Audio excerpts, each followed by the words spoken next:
So, for my project, I am looking at immigrants in America, and from the 1900s to 2004, I have a list of the number of legal immigrants that have come here.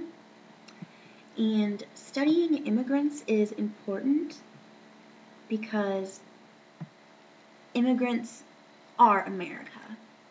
America was made from immigrants. And when we know about immigrants and their trends, we can understand the trends of America. And we can infer from immigration trends the past of America and even maybe its future. Now, here is a graph of all the immigrants from 2004 to 1900. And when you look at it, it's really overwhelming. There is no pattern. There's no trend. It's just a few immigrants, a lot of immigrants, a few, a little.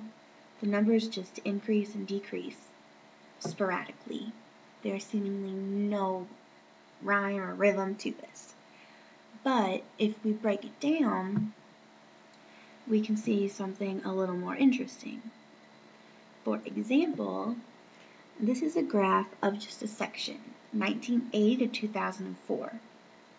Now, it's really interesting with this section because we can see the increase up until 1990, and then the dramatic increase, and then a decline.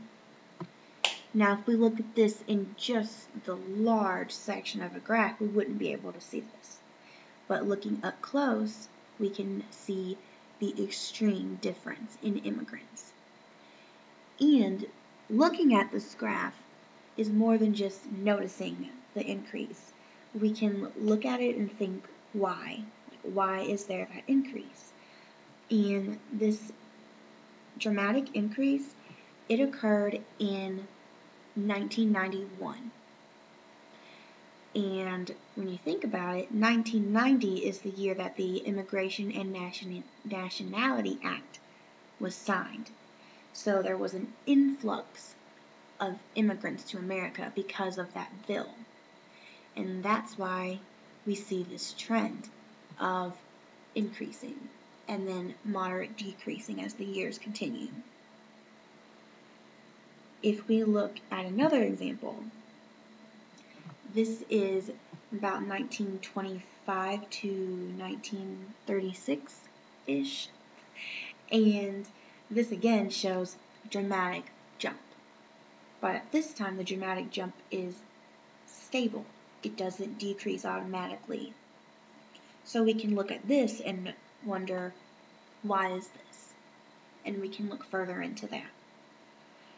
Now, by looking at all these graphs, all these images, by analyzing them in sections, we can learn about immigrants in America and everything about the country. And that's really interesting, especially with the immigration reform that's happening right now. We can kind of compare the past immigration and use it to foresee the future. And for the rest of my presentation, I'm going to add more images, and I'm going to work on the charts that I have right now because they're not fully developed.